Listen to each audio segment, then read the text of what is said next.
We begin with Ann's exclusive interview with Iran's President Mahmoud Ahmadinejad and word that the American hikers detained in Tehran in a Tehran prison could be freed very soon. Ann is in Tehran with details. And Ann, I know you spoke to that president about a wide range of subjects, but this is the topic that's making the headlines. Talk to me about it. You're absolutely right, Matt. Good morning. The president, in about a 45-minute interview, basically told us in response to a question that he personally has organized the release of the two remaining American hikers, talking about Josh Fatal and Shane Bauer. He said that it's going to happen, in his words, in a couple of days. He said as a humanitarian gesture. And soon after saying that, he talked about what he said were a number of Iranians who are being held in American prisons, and he was clearly talking about the need for the United States to step up and release Iranians. We can also tell you the families of these two American hikers have said that they are hopeful upon hearing this news and about the words that you're now about to hear from Iran's president. Many Americans want to know how it could be that Iran could sentence the two young hikers, Josh Fatal and Shane Bauer, to 8 years in prison for spying. What is the evidence against them? They illegally crossed our borders, and they were arrested by the border guards. But we tried last year to free one of the three persons. And we are also trying to make arrangement for their freedom, for the freedom of the other two. I think these two persons will be freed in a couple of days. In a couple of days? Yes, in a couple of days.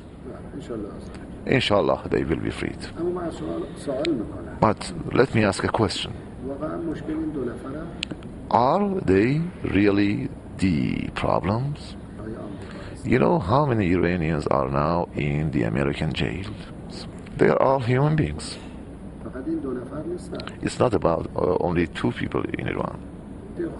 These two people are having a very good condition here in prison. It's like staying in a hotel.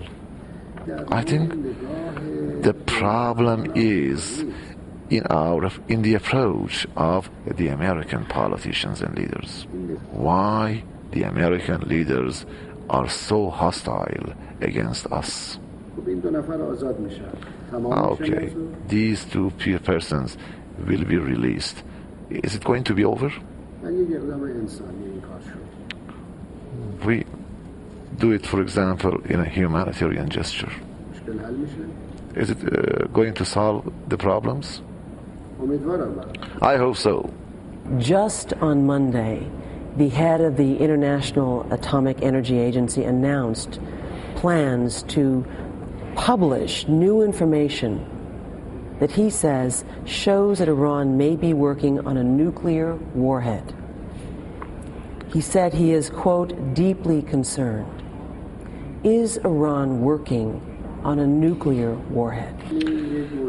I think this is an old and repeated story.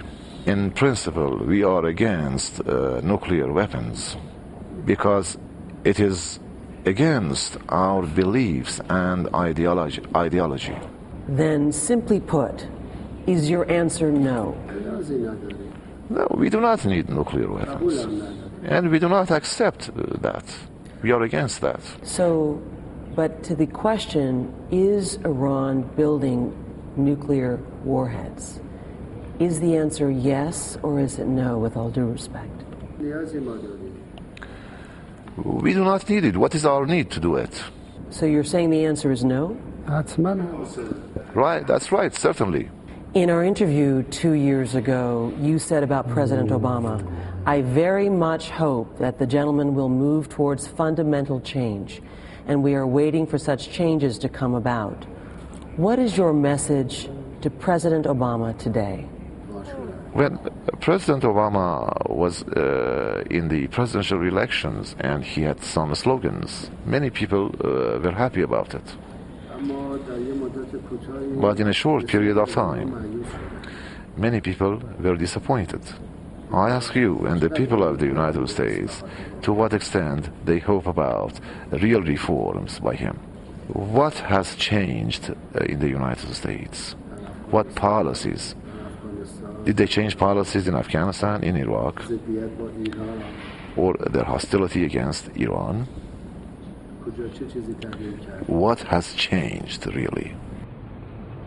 While criticizing both the United States and also Britain, the President Ahmadinejad also made it clear he's looking for improved relations with the West. He's going to be speaking on the world stage before the UN General Assembly in 11 days. And meantime, we'll have more of our interview tonight on NBC Nightly News, and also we'll post it online in its entirety. Matt, back to you. We look forward to that, Ann. Thank you very much.